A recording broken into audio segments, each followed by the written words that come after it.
मधुबन के बाबा मुरली वाले, आपका क्या कहना, आपका क्या कहना। ओम शांति। 21 नवंबर 2023। बाबा के महावाक्य। मीठे बच्चे, सेकंड में मुक्ति और जीवन मुक्ति प्राप्त करने के लिए मन मना भव मध्याजी भव। बाप को यथार्थ पहचान कर याद करो और सबको बाप का परिचय दो। प्रश्न: किस नशे के आधार पर ही तुम बाप का शो कर सकते हो? उत्तर: नशा हो कि हम अभी भगवान के बच्चे बने हैं, वह हमें पढ़ा रहे हैं। हमें ही सब मनुष्य मात्र को सच्चा रास्ता बताना है। हम अभी संगम युग पर हैं। हमें अपनी रॉयल चलन से बाप का नाम बाला करना है। बाप और श्री कृष्ण की महिमा सबको सुनानी है। गीत: आने वाले कल की तुम तकदीर हो। ओम शांति। यह गीत तो गाए हुए हैं स्वतंत्रता सेनानियों के। बाकी दुनिया की तकदीर किसको कहा जाता है, यह भारतवासी नहीं जानते हैं। सारी दुनिया का प्रश्न है। सारी दुनिया की तकदीर बदल हेल से हेवन बनाने वाला कोई मनुष्य हो नहीं सकता। यह महिमा किसी मनुष्य की नहीं है। अगर श्री कृष्ण के लिए कहें तो उनको गाली कोई दे ना सके। मनुष्य यह भी नहीं समझते कि श्री कृष्ण ने चौथ का चंद्रमा कैसे देखा जो कलंक लगा।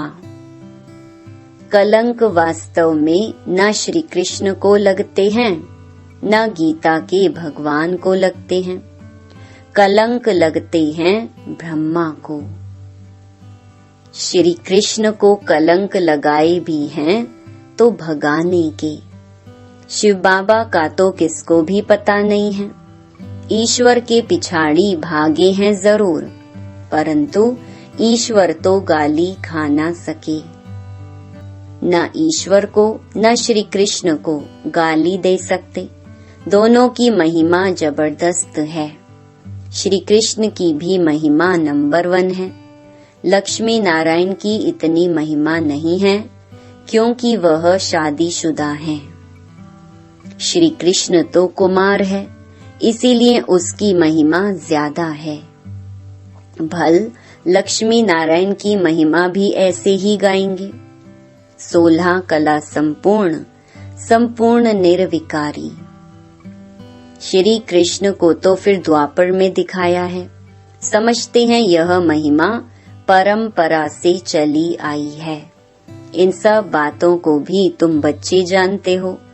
यह तो ईश्वरीय नॉलेज है।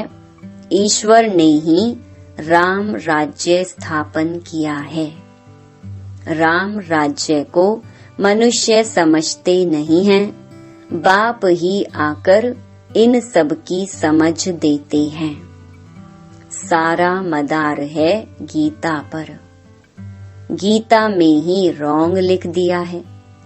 कौरव और पांडवों की लड़ाई तो लगी ही नहीं तो अर्जुन की बात ही नहीं।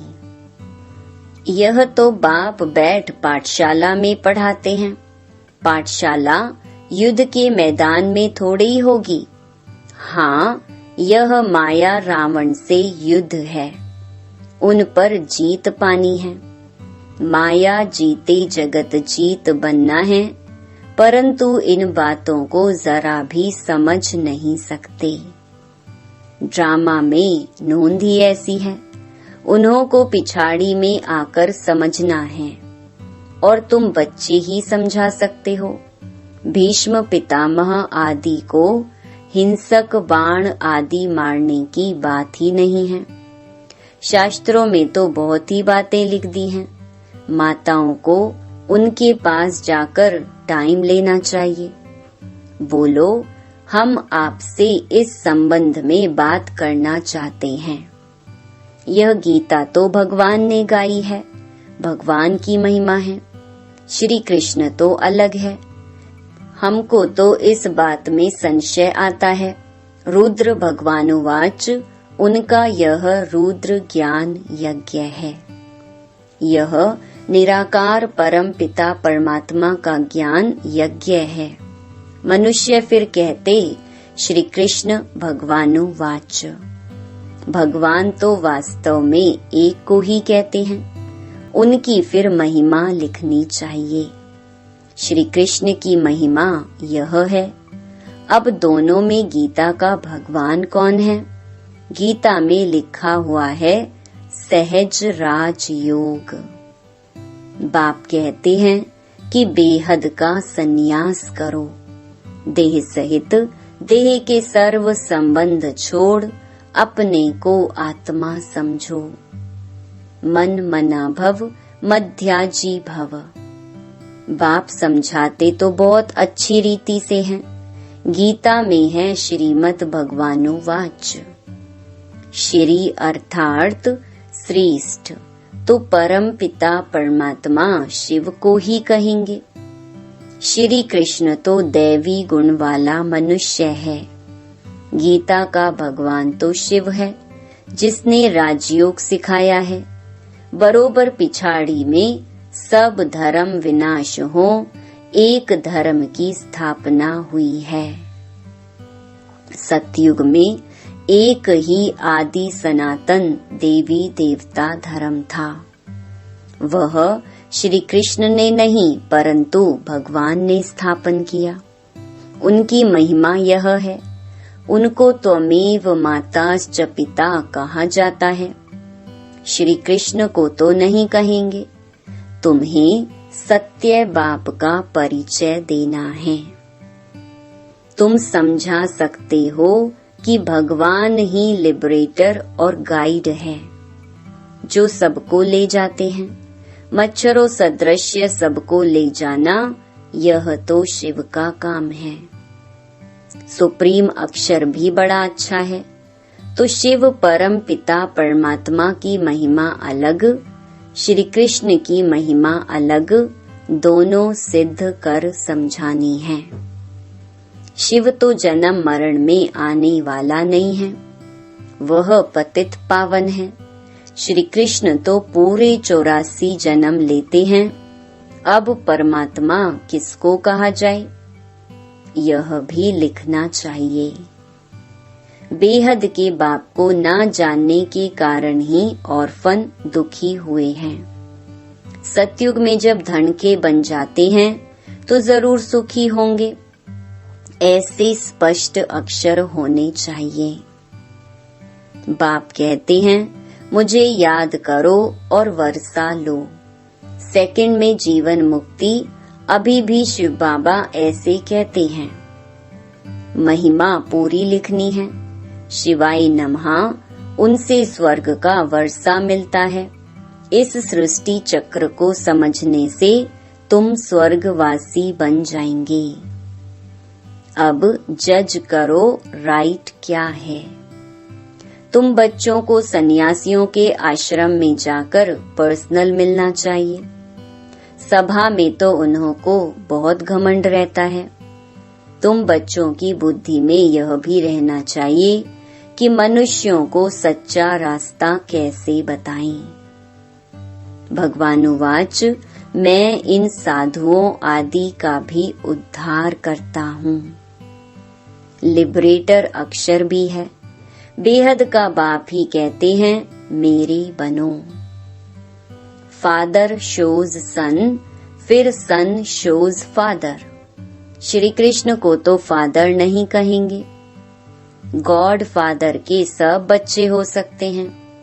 मनुष्य मात्र के तो सब बच्चे हो ना सके। तो तुम बच्चों को समझाने का बड़ा नशा होना चाहिए। बेहद के बाप के हम बच्चे हैं, राजा के बच्चे राजकुमार की तुम चलन तो देखो कितनी रॉयल होती है। परंतु उस बिचारे पर, श्री कृष्ण पर तो भारतवासियों ने कलंक लगा दिया है। कहेंगे भारतवासी तो तुम भी हो। बोलो हाँ, हम भी हैं, परंतु हम अभी संगम पर हैं। हम भगवान के बच्चे बने हैं और उनसे पढ़ रहे हैं। भगवानुवाच, तुमको राजयोग सिखलाता हूँ।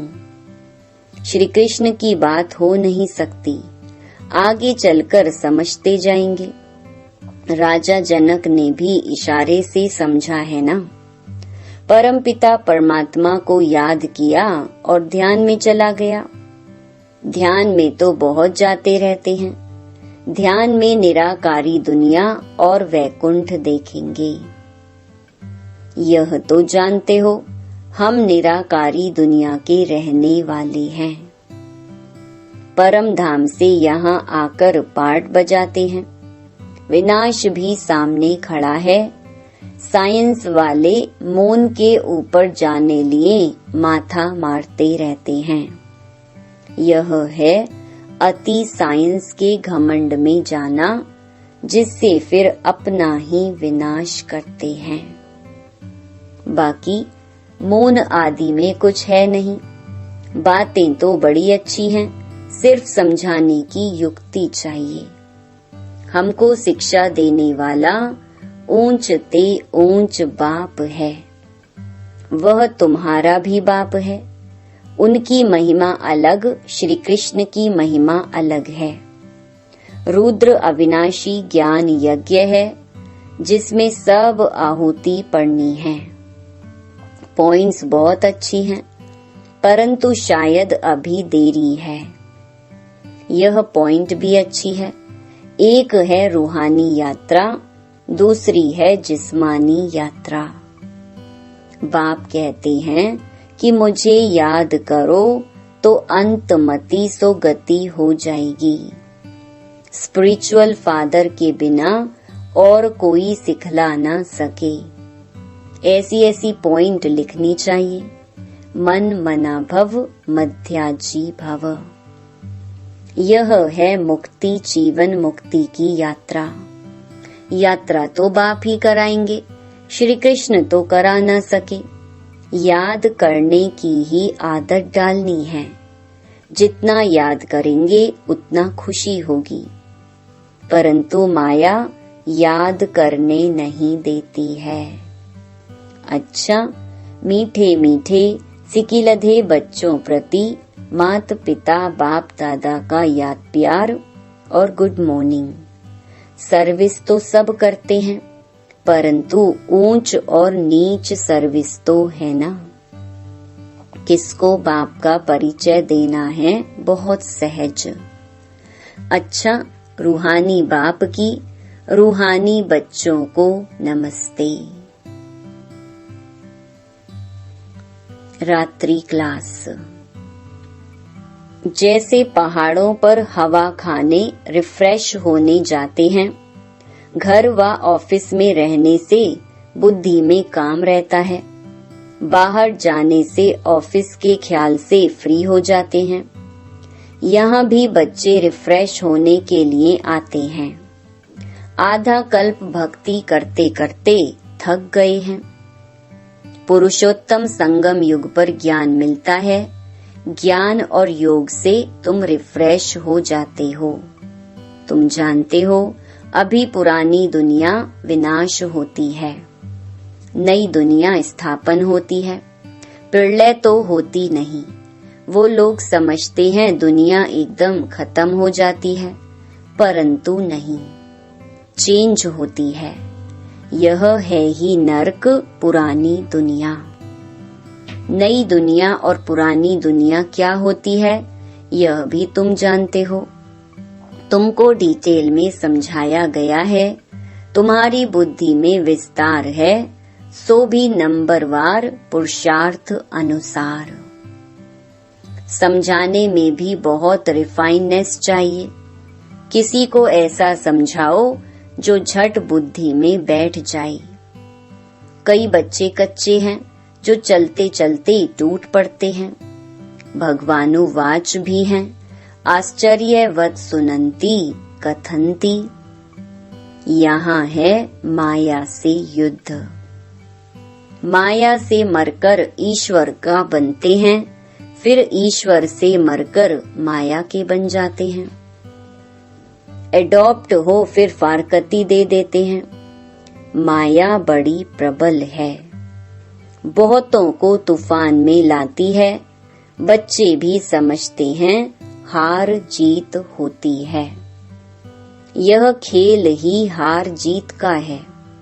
5 विकारों से हारे हैं, अभी तुम जीतने का पुरुषार्थ करते हो। आखिरीन जीत तुम्हारी है। जब बाप के बने हो तो पक्का बनना चाहिए। तुम देखते हो माया कितने टेम्पटेशन देती है। कई बार ध्यान दीदार में जाने से भी खेल खलास हो जाता है। तुम बच्चों की बुद्धि में है, अब 84 जन्म का चक्कर लगाकर पूरा किया है। देवता, क्षत्रिय, वैश्य, शूद्र बने, अभी शूद्र से ब्राह्मण बने हैं। ब्राह्मण बन फिर देवता बन जाते हैं, यह भूलना नहीं है। अगर यह भी भूलते हो तो पांव पीछे हट जाते हैं, फिर दुनियावी बातों में बुद्धि लग जाती है। मुरली आदि भी याद नहीं रहती। याद की यात्रा भी डिफिकल्ट भासती है। यह भी वंडर है। कई बच्चों को बैज लगाने में भी लज्जा आती है। यह भी देह अभिमान है ना। गाली तो खानी ही है। श्री कृष्ण ने कितनी गाली खाई है? सबसे जास्ती गाली खाई है शिव ने, फिर श्री कृष्ण ने, फिर सबसे जास्ती गाली खाई है राम ने। नंबरवार है।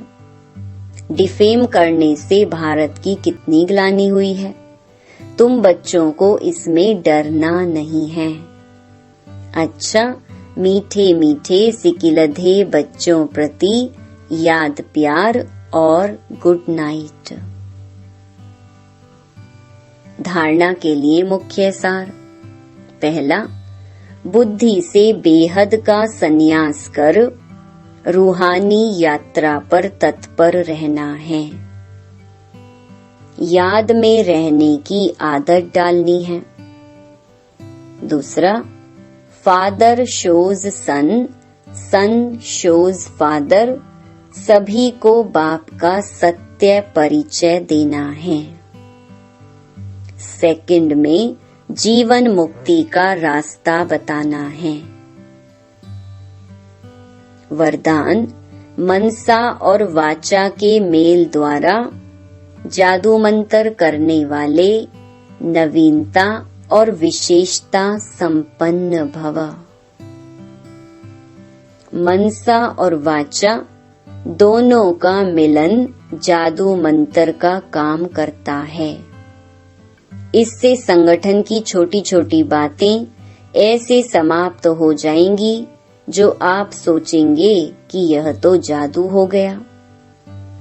मनसा शुभ भावना और शुभ दुआएं देने में बिजी हो तो मन की हलचल समाप्त हो जाएगी।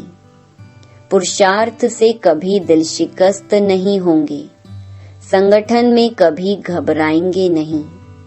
मनसा वाचा की सम्मिलित सेवा से विहंग मार्ग की सेवा का प्रभाव देखेंगे। अब सेवा में इसी नवीनता और विशेषता से संपन्न बनो तो 9 लाख प्रजा सहज तैयार हो जाएगी। स्लोगन, बुद्धि यथार्थ निर्णय तब देगी जब पूरे पूरे वाइसलेस बनेंगे। मातेश्वरी जी के मधुर महावाक्य। कलयुगी असार संसार से सतयुगी सार वाली दुनिया में ले चलना किसका काम है? इस कलयुगी संसार को असार संसार क्यों कहते हैं? क्योंकि इस दुनिया में कोई सार नहीं है, माना कोई भी वस्तु में वो ताकत नहीं रही, अर्थात सुख शांति पवित्रता नहीं है जो इस सृष्टि पर कोई समय सुख शांति पवित्रता थी। अब वो ताकत नहीं है, क्योंकि इस सृष्टि में 5 भूतों की प्रवेशता है। इसलिए ही इस सृष्टि को भय का सागर अथवा कर्म बंधन का सागर कहते हैं। इसलिए ही मनुष्य दुखी हो परमात्मा को पुकार रहे हैं। परमात्मा, हमको भव सागर से पार करो। इससे सिद्ध है कि जरूर कोई अभय अर्थात निर्भयता का भी संसार है जिसमें चलना चाहते हैं। इसीलिए इस संसार को पाप का सागर कहते हैं, जिससे पार कर पुण्य आत्मा वाली दुनिया में चलना चाहते हैं। तो दुनियाएं 2 हैं, एक सतयुगी सार वाली दुनिया, दूसरी है कलयुगी असार की दुनिया। दोनों दुनियाएं इस सृष्टि पर होती हैं। अच्छा, ओम शांति।